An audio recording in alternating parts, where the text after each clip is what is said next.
Alexander Morgan, an American millionaire, lost his wallet full of cash while out with his daughter in a poor neighborhood.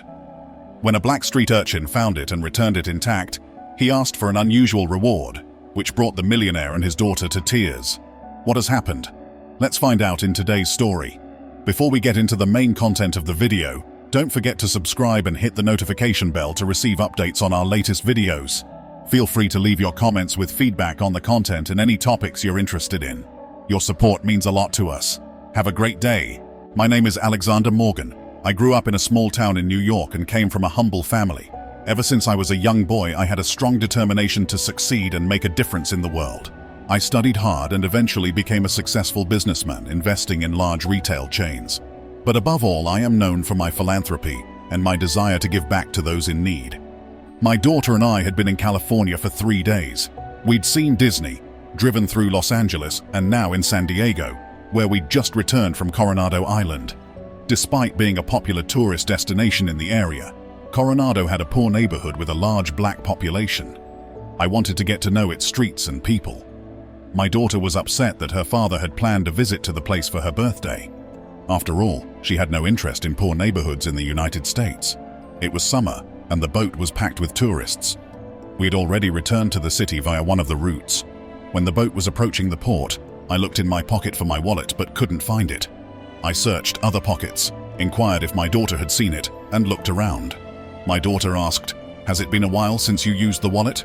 And I replied, "I had only used my money to purchase a souvenir while visiting the poor neighborhood on the island." "I told you not to go there, father. You were obviously robbed," Maria retorted. I stated I may have misplaced my wallet somewhere, possibly on that boat packed with tourists from all over the world. "Look at the black people around us," Maria responded. "Don't you think they would have returned it by now if they had found it?" I only expressed my hope that whoever took or found his wallet would contact me and return it. I have been back at the hotel for over 2 hours and have not received a call from anyone who has found my wallet. The tour boat staff also searched everywhere but found nothing. They were concerned because I could sue the transportation company, but no one was more concerned than Maria.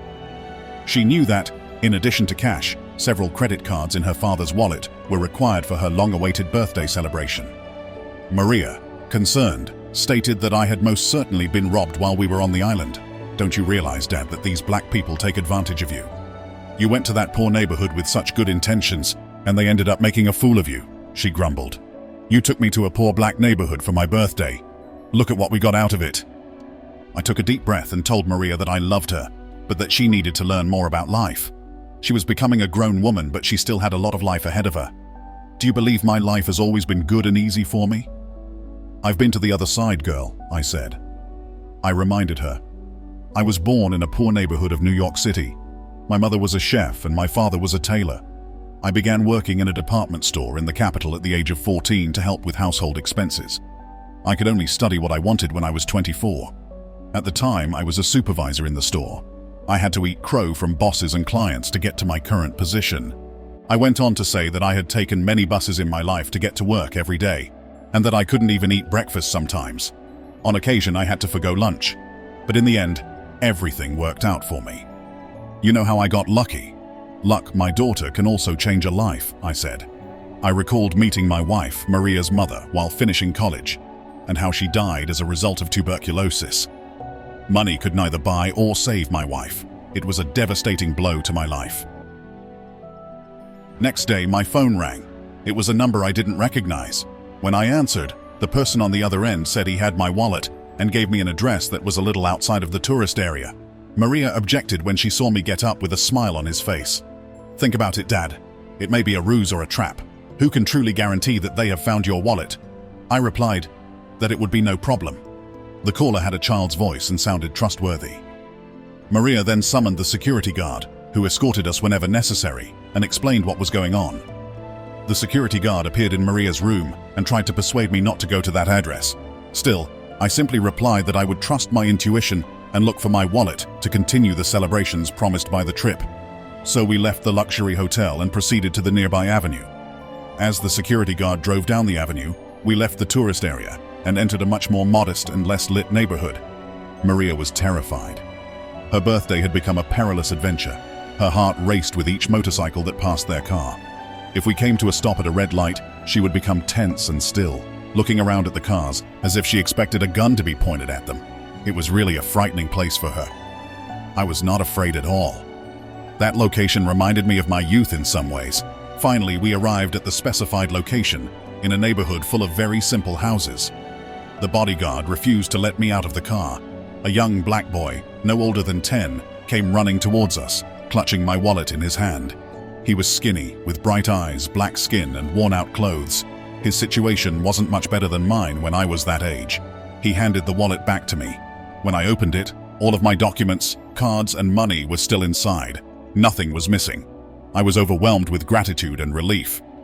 "You saved me a lot of headaches. Thank you," I told the boy. The boy asked me for $2. Maria started laughing nervously when she heard this. "Hey, see, what did I say? Good thing we brought a bodyguard," she said. "What's the matter, daughter?" I asked. "Dad, give him all of the money right away before his cronies show up. Let's get out of here." Maria's reaction embarrassed the boy, so he explained, "It's not like that, ma'am. I just don't have a phone, so I had to use the only money I had to call you from a public phone. I spent the night begging on the street but received nothing, so I used my savings to buy my sister a cupcake. Tomorrow is her birthday." I was speechless. Tears started to stream down my eyes. The boy continued, "I don't remember much about my childhood. My father was never around, and for over a year now, my mother, sister, and I have been living on the streets." "That sounds tough, Paul. Where do you usually stay?" I asked. "Just a few blocks away. There's a spot where a bunch of homeless people gather at night.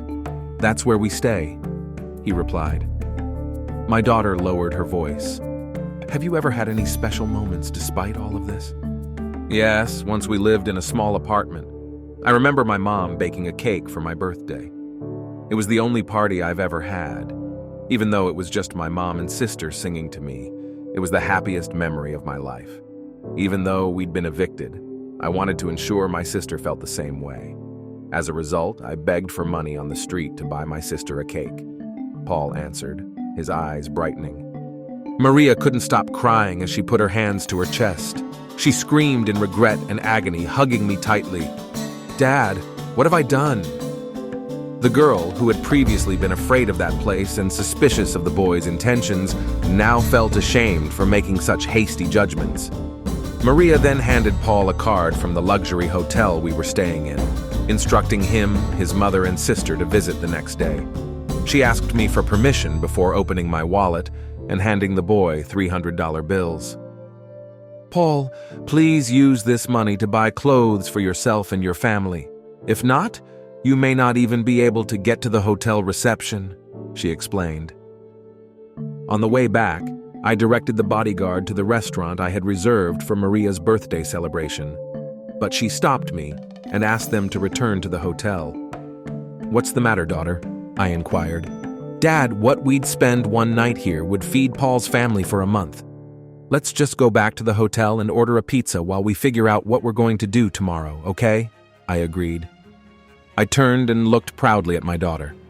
My years as a philanthropist seemed to have finally positively influenced my daughter. Paul, his sister Cindy, and his mother Elizabeth made it to a clothing store early the next morning. They left the place with brand new clothes and a good feeling.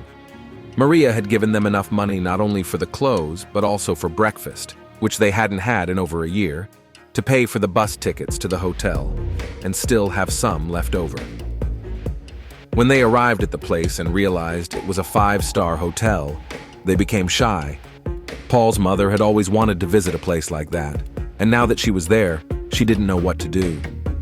After entering the lobby, the family was led to a garden with a green lawn and a table decorated with flowers and colorful decorations. Paul's sister described it as the most beautiful place she had ever seen. Her tiny eyes twinkled.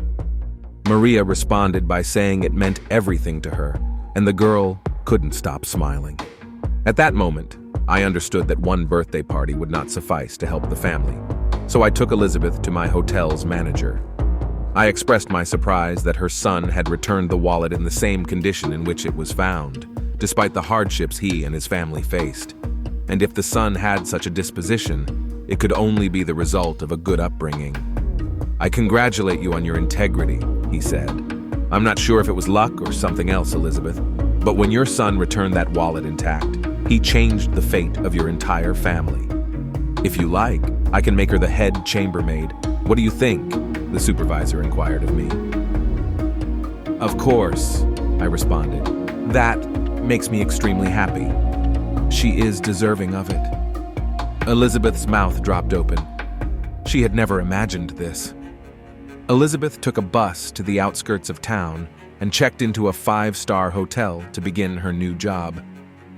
My daughter and I, on the other hand, continued our planned trip, but nothing provided the same happiness that Maria felt during the party in the hotel's garden. When she looked at me, she said, "I realized why you were never satisfied with simply being a millionaire. Doing good for others was what made you happy, was also what made you a true philanthropist." As Maria sat down to reflect on the events of the past few days, she couldn't shake the overwhelming mix of emotions coursing through her. With a heavy heart, she opened her diary and began to pour her thoughts onto the pages. "Dear Diary, today has been a whirlwind of emotions, a roller coaster of realizations that have left me reeling. I can't help but replay the events of the past few days in my mind, each moment etched into my memory with startling clarity. It all started with my father's seemingly innocent plan to visit Coronado Island, a decision I initially met with disdain and resentment. As we sailed back from the island, my father's missing wallet became the catalyst for a series of revelations that would shake me to my core. In the midst of my panic and frustration, I found myself echoing my father's misplaced suspicions, casting judgment upon the Black community surrounding us. I cringe at the memory of my own words, tainted with prejudice and ignorance. But it was the encounter with Paul, a young Black boy who returned my father's wallet, that shattered the walls of my preconceptions. His story, his resilience in the face of adversity, struck a chord deep within me, awakening a newfound empathy and understanding. As Paul shared his experiences of hardship and hope, I couldn't help but feel a wave of remorse wash over me. How could I have been so blind, so quick to judge based on skin color alone? In that moment, I realized the weight of my words, the gravity of my actions. My father's unwavering compassion, his willingness to see beyond stereotypes and stigma, served as a beacon of light in my moment of darkness. Through his example, I found the courage to confront my own biases, to acknowledge the privilege that had shielded me from the harsh realities of the world. And so, as we returned to the hotel, I made a vow to myself to strive for greater understanding, to challenge prejudice wherever it may lurk, starting with the depths of my own heart. For I now understand that true change begins within, a journey of introspection and humility. As I close this chapter of introspection, I am filled with a sense of gratitude for the lessons learned, the perspectives gained, and the opportunity to grow. And though the road ahead may be fraught with challenges, I walk it with newfound purpose, guided by the light of compassion and understanding. With love and humility, Maria.